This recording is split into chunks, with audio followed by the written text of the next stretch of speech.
Hi, everybody, and welcome back to another panel discussion brought to you by Bambu. I think as you've seen over the last few weeks, we've brought a range of different people with experience both in wealth management and in wealth tech to discuss how we're all going digital. So today, how we're going to go through it, as we always do, we'll give you a quick introduction to the panel. We'll go through the different questions and then a summary. Okay, so today, I'm pleased to tell you, have two people on the panel, John Crittenden and Russell Lazaruk. John, would you like to give a quick intro to yourself first to the viewers? Absolutely, Ned. Thank you, and good to be here. So I'm John Crittenden. We're going to talk about fintech and consumers today, two of my absolute favorite topics that we could ever talk about. And so I was in the traditional wealth management business for a long time, sold an RIA in 2012, joined up with the Acorns family at the very infancy of that in late 2012, rode through Acorns through product launch, served as, I chaired the inaugural investment policy committee and put input on pricing and all kinds of things. So I understand this fintech evolution of the traditional business to what we're at now and where we're moving forward pretty well, right? I've been immersed in both sides of it for a while. And there's a long way to go, but we're at a good foundation. And all I know is I'd rather be a financial services consumer next year than I would have wanted to have been one last year, because everything is getting better for the consumer. Awesome, thank you. And John is based in California on the West Coast, and also on the West Coast, but on the West Coast of Canada. Russell, would you like to give an introduction to yourself? Thanks, Ned. Hi, everybody. My name, of course, is Russell Lazaruk. I am a portfolio manager with a family office here in Victoria, BC. I have been in the wealth management industry for about 30 years now, predominantly with what we refer to as an IROC firm, or in the US would be referred to as a broker-dealer. I moved to a family office about 2 years ago. The reason for the move was the family office that I joined sees the future as being a digital offering to high net worth, ultra high net worth families, with our roots being as a single family office, and seeing the road to expansion to being a multi-family office, being one totally enabled by the emerging fintech, digital wealth management offerings that are out there.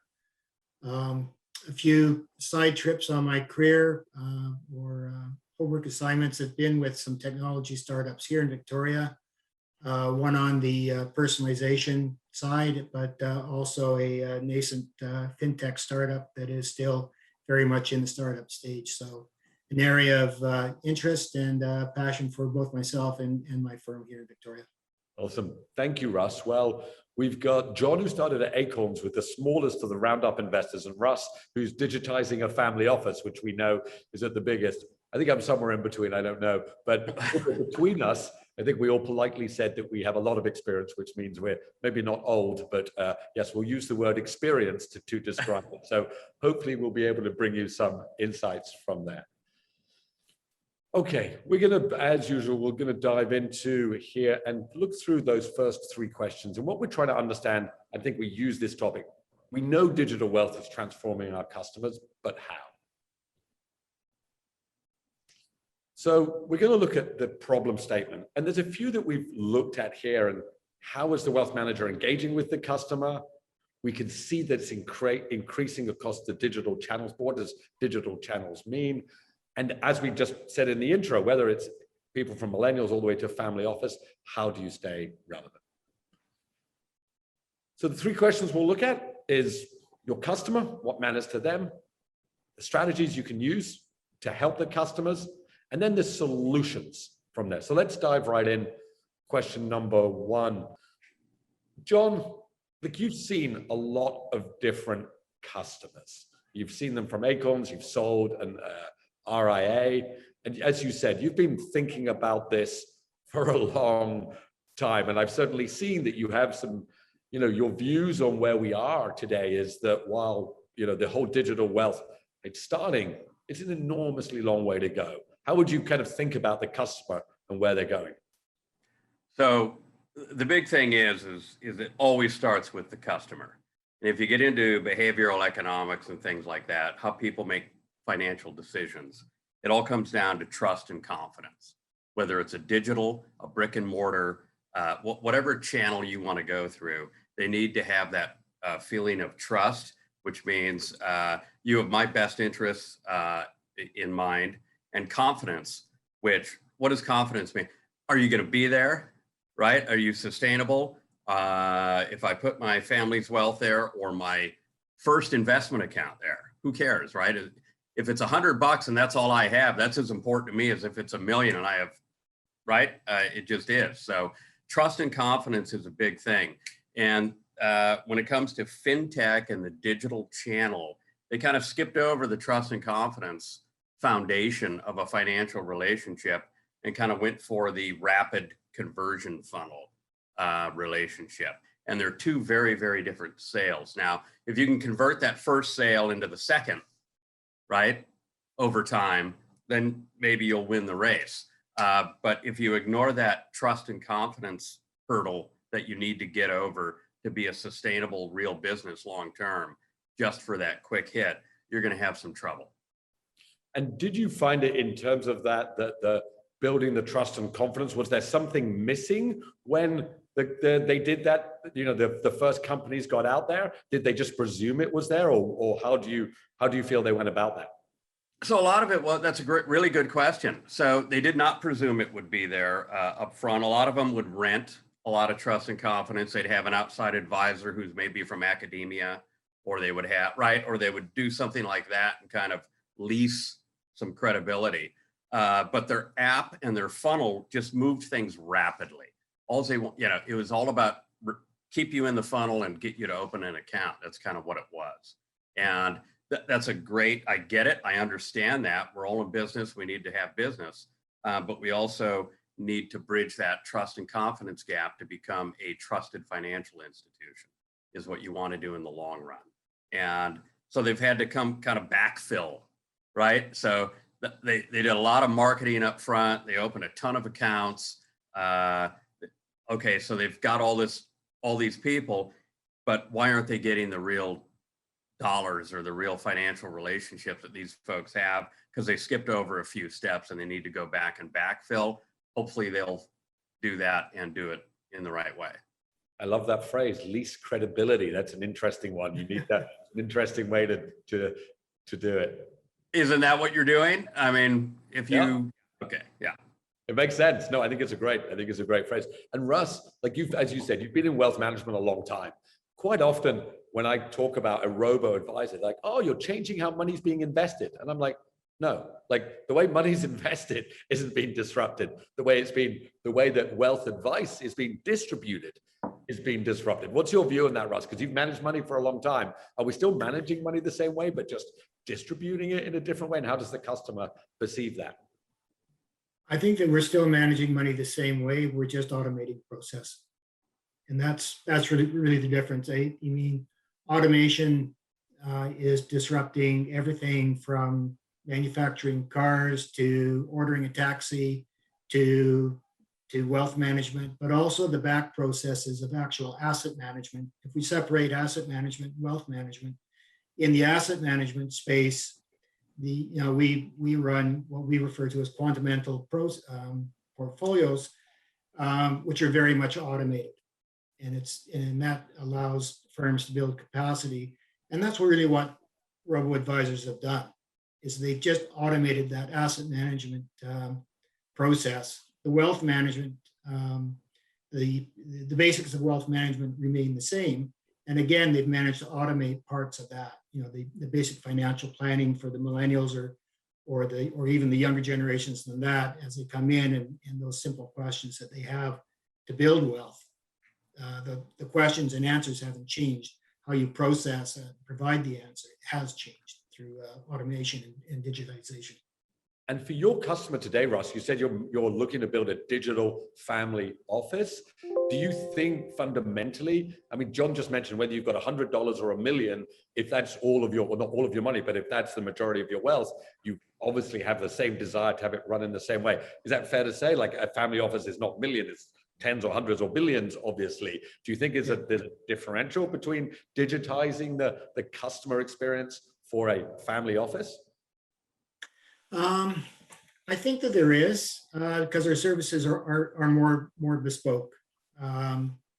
Really for our clients, I'll just touch back to what John said on the need for trust and confidence, because we're actually dealing with multi-generational wealth with much more complex needs. So that trust and confidence comes first and foremost.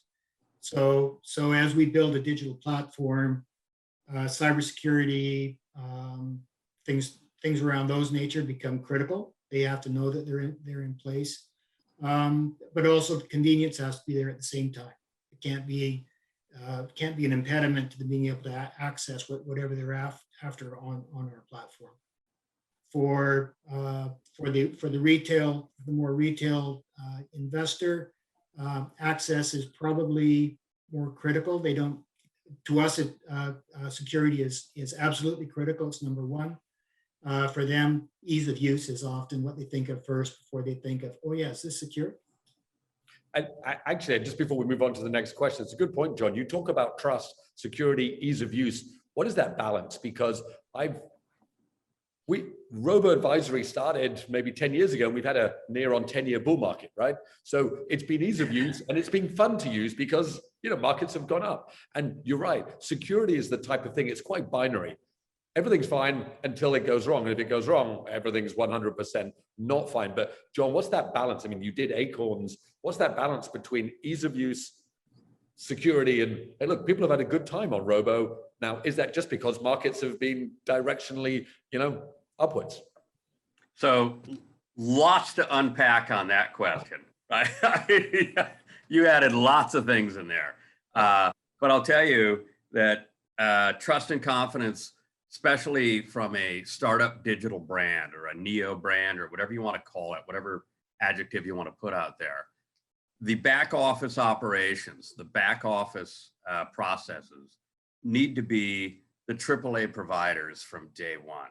You've got everything going against you, right? I mean, you're a startup brand, you don't have a legacy, you don't have history, you don't have anything.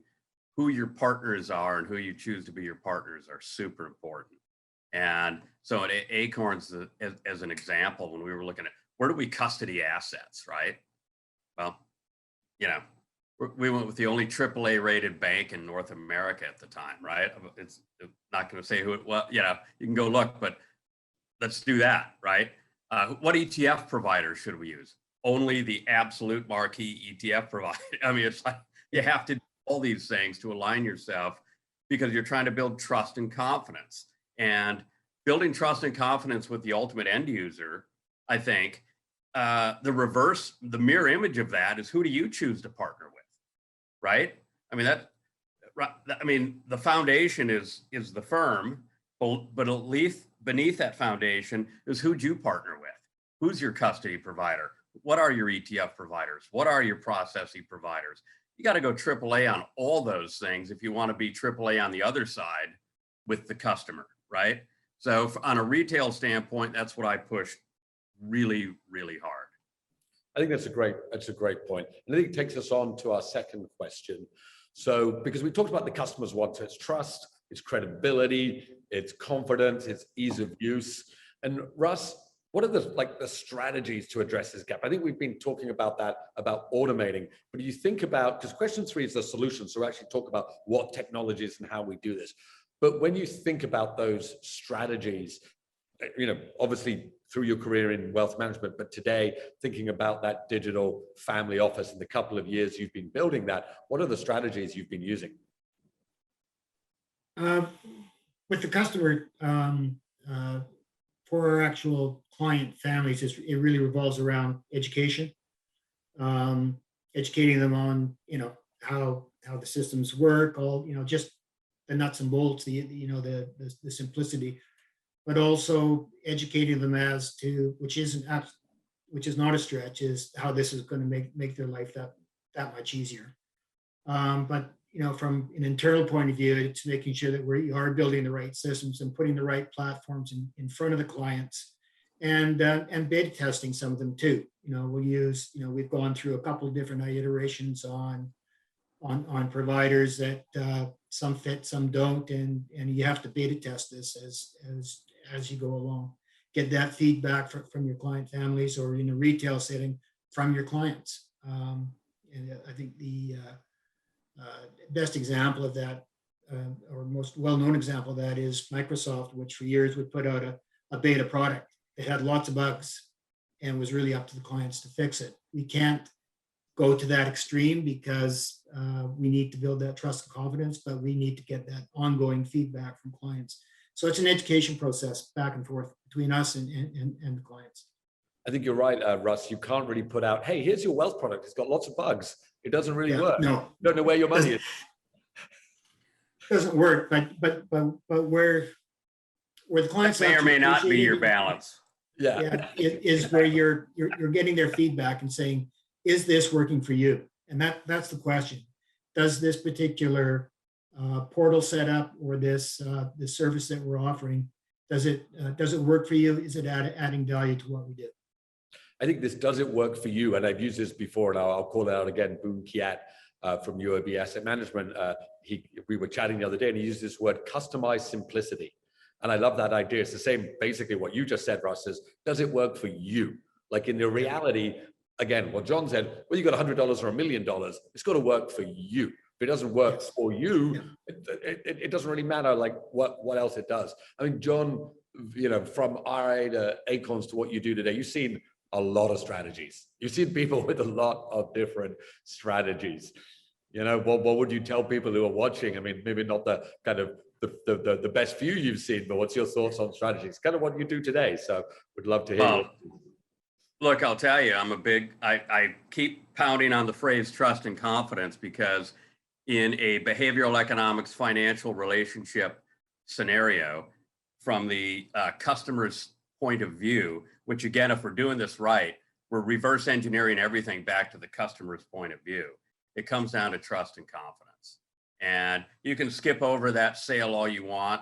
You can skip over those steps that create that foundation all you want. And you may get that quick, yeah, what the hell, I'll open an account and see what happens. But to build that long-term trusted relationship, to build a sustainable business, to provide value and be able to charge for it, by the way, right? That's another thing. If you're not providing something that people are willing to pay for, what are you really doing? I don't think you're doing anything, especially in a regulated environment like this, because alternative forms of monetization are kind of walled off, right? From a regulatory standpoint, and just from a fiduciary standpoint, and just from, all kinds of different standpoints. You need to create value, and you need to be able to charge for it. And you need to have somebody say, I want what they're doing, and be able to pay for it. I mean, that's what it comes down to at the end of the day. And luckily, because of technology, we can enable that at really small sums of money. So it's accessible to anybody, right? Luckily. But you still have to be able to create something of value that you can feel good about charging for, and that you can the customer feels good about paying for. And so, all right, there we go.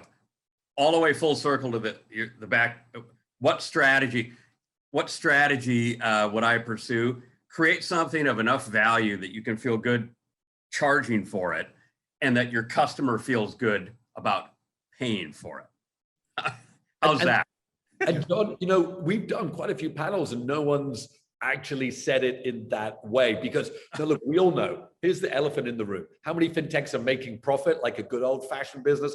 It is not a lot, right? It is, whether it's B2C or B2B. And maybe Russ, just to pick up on that point. So you're charging, I assume, and we don't need to get in how much you're charging, but you're charging your family office. There may be this, like a family office would never expect, or excuse me, a family who's having their money managed would never expect to get it for free, right? Yet, no. Fintech world, people want it for free. I mean, it's a good point John raises, right?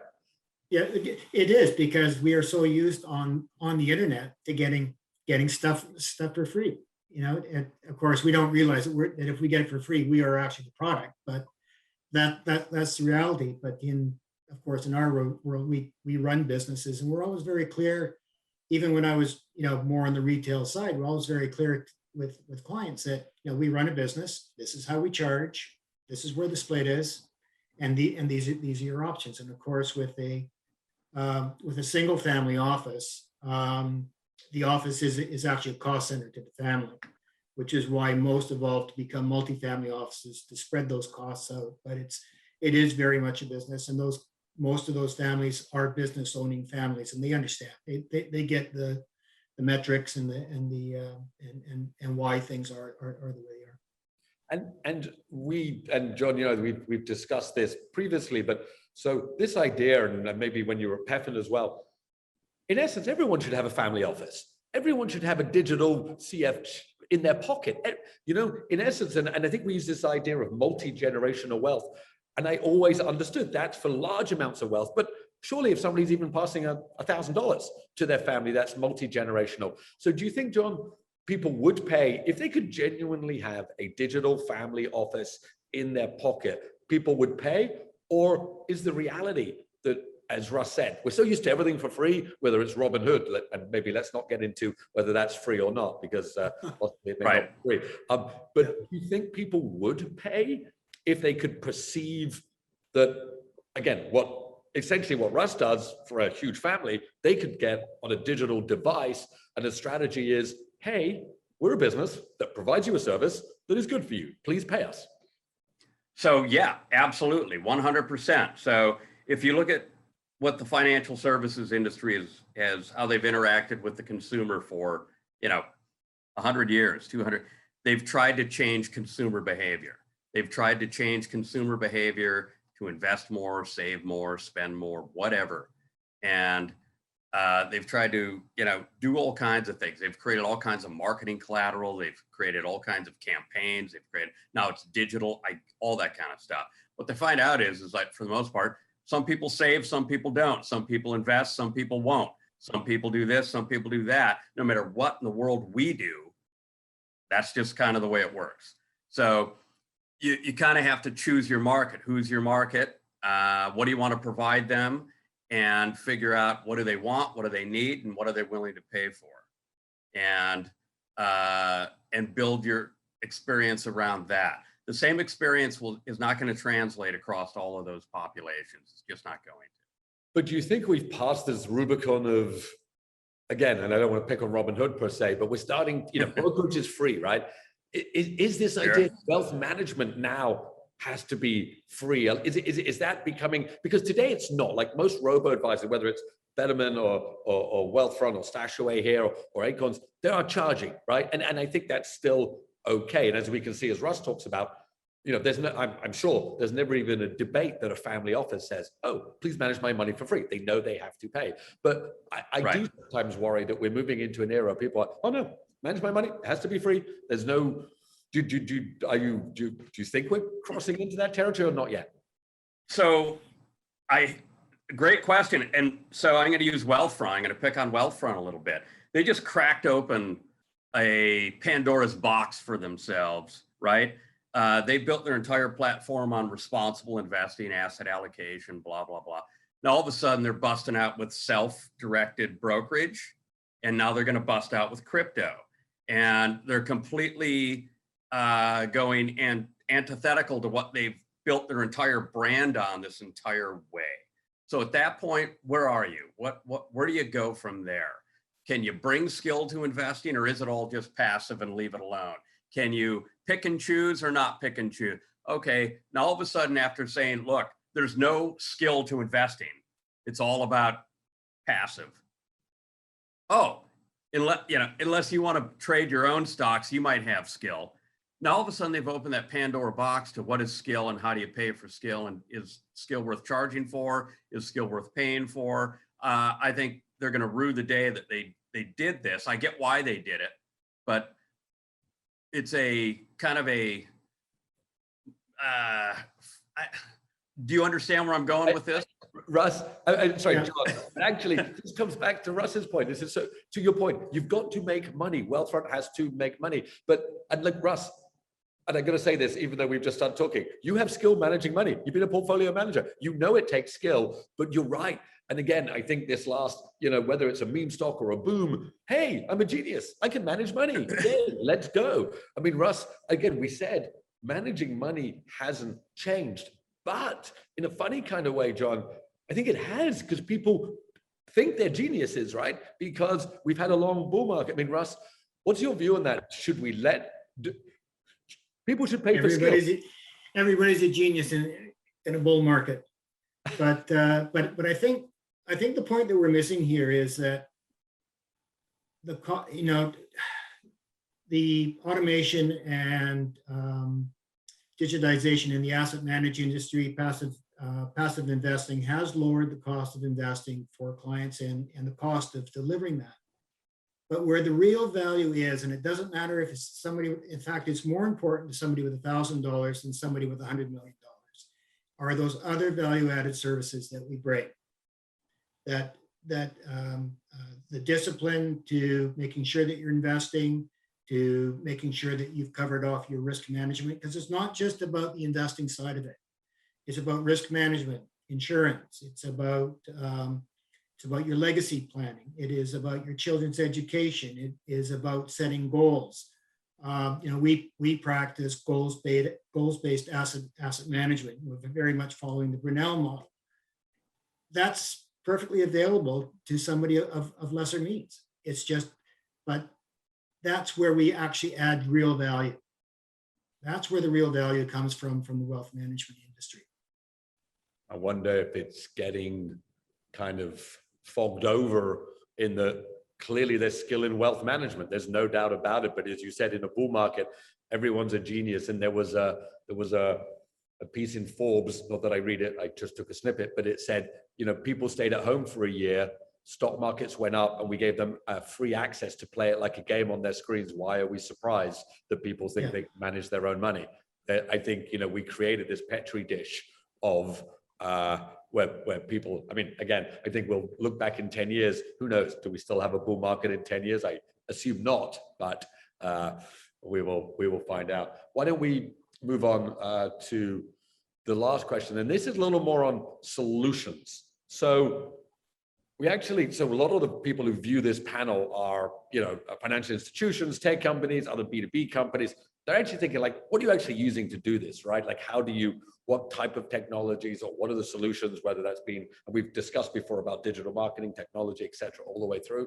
Russ, maybe starting with you in terms of what are you actually building as you build this kind of family office digital ecosystem? From the very basic point of view, a lot of the services, the online access, things like that, are provided by our custodians. So that's kind of an easy one for us. I think where it gets more interesting is that we use a financial planning and wealth management tool that actually is interactive with the clients. And that's where we look to being able to build. We're also building using some of the Microsoft suite of tools Microsoft's actually doing a pretty good job of building out on, to build interactive analysis for our clients. It varies from family to family. Some families are very hands-on and want to delve in and know how the car is built. Other families are, there's keys, you be the chauffeur, drive it. But we want to be able to build those analytics in there using things such as Power BI, Power Automate, things like that. It gets more interesting on the financial planning, estate planning issues, where it becomes interactive and the clients can actually go in and do their own visioning and things like that. And that starts, again, that goes back to the other part of the value question, where we're stepping away from the actual asset management to what's truly important to you. What are those goals? How, and if you change that goal and you change this, how's it going to change the final outcome, and what's, how, and if the next generation wants to do something different, if they can actually be interactive with that and see the numbers change as they play with it online, it adds a lot of value to them and makes our job easier, because we get a much clearer idea of where to drive the bus. I mean, we're huge believers in the goal-based. I just, we've only been doing digital goals-based planning for a shorter amount of time with really the ability to bring in kind of richer data. We would assume it would work in the long run. Helping people achieve their goals seems like the right direction to go. Yeah. I mean, John, we've talked about the goal-based. You've seen a ton of solutions out there. And again, when you look at financial institutions, partner, buy, build, tech, is there too much out there? Are there too many solutions and it's hard to pick? John? Is that an open question? Yeah, there are a lot of solutions out there. And are there too many? That's a good question. The market will filter that, right? The market will filter that question through. But I mean, yeah, no, there are a lot of solutions out there. And, I'm a consumer as well. I'm in the industry, but I'm also a person, just like everybody else. And, when I have to download another app, it bothers me. It really, it really, you know what I'm saying? It's kind of like, so yeah, are there too many solutions? Yeah, there are. At some point, there's going to be some kind of aggregator, some kind of hub, some kind of super financial app that kind of, it's one app, right? That you can feed all your other processes off of. That's definitely going to hit the market at some point. Who it's going to be, how it's going to look, when that's going to happen, I don't know. But that is definitely where it's going to be. I don't want to have 10 financial apps on my phone. I would like to have maybe one or two, right? Yeah. Have those be the gateway to whatever we're doing.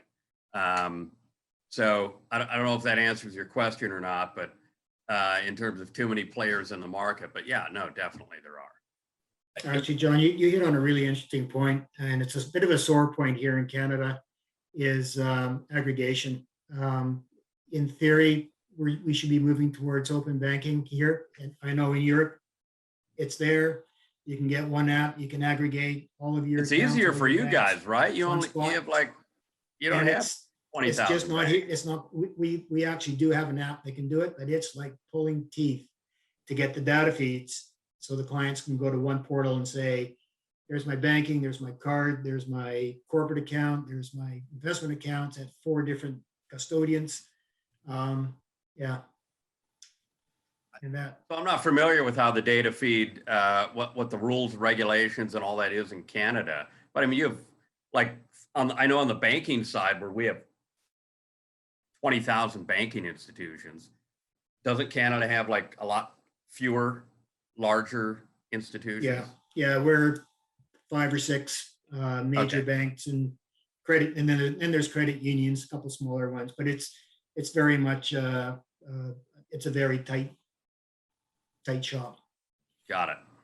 And look, it's while I'm based in Singapore, previously with E-Trade, spent a lot of time in the US, it never ceases to amaze me the number of financial institutions in America, from credit unions to regional banks. I mean, John, does that consolidate? Does wealth tech? I hadn't really thought about this, but it's, as you said it, John, 20,000 banks. I mean, how do you pull data from there?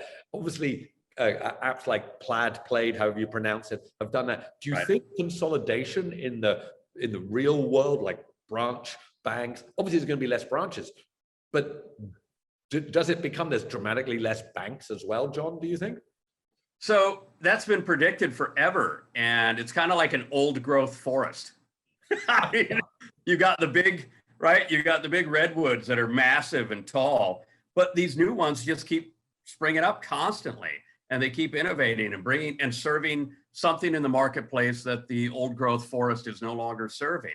And it just seems to regenerate. And are there less banks today than we used to have the S&L industry, the credit union industry, the banking, all this kind of stuff. But there's still, the level of consolidation has never happened here like they predicted. And there was a post I saw on LinkedIn the other day showing, and I think it was in one of the markets, I think it was in India, how tech companies are buying banks. And these are not like Paytm and Facebook and Google. These are small wealth tech or brokerage startups buying legacy banks, maybe to buy a bit of leasing credibility, John, as you say. They're buying a 100-year-old bank. I saw one fintech app in India bought a 100-year-old bank that was smaller, but it had a good name. And it was buying that, and maybe that's how it consolidates. It's not the cities and the Bank of America's buying the little banks. It's the growing small tech companies who buy banks to grow from there. That's an interesting concept, right? So you have the SPAC phenomenon going on right now, aligned with fintech, and there's a lot of money sloshing around there. And I could see where they would be in a position to start purchasing banks, broker dealers, some of the legacy, incumbent brands out there, and that would be really interesting. I do think, and to your point about super apps, in Asia, we've seen that it wasn't fintech apps, but it started, whether it's e-commerce with Alipay, Alibaba, or Grab and Gojek, which both started as Uber out here in Asia, have then moved on into food delivery, etc., but then moved to micro insurance. So when you were in the taxi, you got micro insurance. Yeah. They've moved into roundup like Acorns, and we are definitely seeing in Asia. It's not that one super app has aggregated all of finance, but we definitely see that happening. And I think that is the kind of the long game, is that whether it's one single app, but I think we're going to get close in each of the different markets for sure. Yeah. Okay, sorry, Russ, did you have something? Oh, I was just going to say, just following on the aggregation or the consolidation of the industry, I think can work the other way, because the digitization makes it easier to build at institution. The real barrier is regulatory and regulatory capital. Those are the real barriers to entry for a technology company expanding into banking. The only thing I would say, Russ, is, as John says, is the amount of money around at the moment, whether it's in SPACs or fintech, to give that regulatory capital. I used to be a responsible officer at E-Trade. Every day I would check the regulatory capital. You had to make sure you had it. We had to get more from head office to meet all the margin requirements and, a daily thing. Today, and I'm not saying it's easy money, but there's clearly, the regulatory capital amounts, which were in the millions back then, when the people are getting funding rounds of 100 or 500 million, I think those regulatory capital, if a fintech is already on a DEF round, can be met maybe easier than a legacy player can get a large amount of regulatory capital to start growing. But yeah, it's a good point. Yeah. So look, we're coming towards the end. We are wrapping up. I'd like to maybe summarize each of these, not each of these points, but we know, I think even 5 years ago when I started Bambu, in the first 2 years, when I used to pitch robo, people were like, or financial institutions were like, oh, I don't know if it'll ever work. I don't think people are going to go digital. Today, that debate's finished. The debate is, how is it happening? What's it going to be? So I think we all agree on that. Maybe Russ, going to you first. What's your summary? What do you think's going to be the most important points over the next few years in the whole digital wealth scene? Good question. I think there's probably more coming than we realize. Like things will come up that we didn't expect. But I think at the moment, trust and confidence is number one as we start to build this out. I mean, it really is key. The younger generations may get enticed by a Robinhood and gamification, but as they carry on down their life's journey, trust and confidence will become key. And next to that is just improving accessibility, just making it easier, both from a technical point of view, user interface, and just continuing to expand. Makes sense. And John, you've been predicting the future in wealth tech for a while. What's your what's your views on how it goes? I mean, predicting what's the saying? The predicting the future is hard because it's the future, right? But so what's the other way? Is the best way to predict the future is to go create it. Yeah. So I'm confident predicting it because I'm trying to create it. Awesome. So what I think the next phase of all this, right? So the whole fintech, the front end of the fintech wave created some excellent things. The whole customer onboarding process, as a consumer, as a firm, as a back office, as a regulator. I mean, the whole know your customer, customer verification, identity verification, it's all automated, it's all traceable, there's a printout. I mean, so many compliance things. So it wasn't just good for the consumer, it's one of those rare things that were good for the whole thing, from the front end all the way to the regulatory bodies. that whole automated system of onboarding is the greatest thing fintech has done so far. What's going to happen next is the marketing. They're so good at that seductive marketing funnel, right? They really are. I think the next wave is to marry that seductive marketing funnel with a substantive end relationship for the customer. Because right now they have that great, beautiful, seductive front end funnel, and it leads you down. And if you're somebody, if you're 25 and you think, what the heck, I'm going to open up my first account for $10, that's great. But will that same seductive funnel say, wait, I'm 35, I just left this employer, I'm joining this employer, I need to roll over $100,000 401k. Is that same goofy funnel going to work for me? And it's not, right? So it's going to be that marriage between that delta between all the games that the seductive funnel plays. Who does it really capture? What's that delta between numbers versus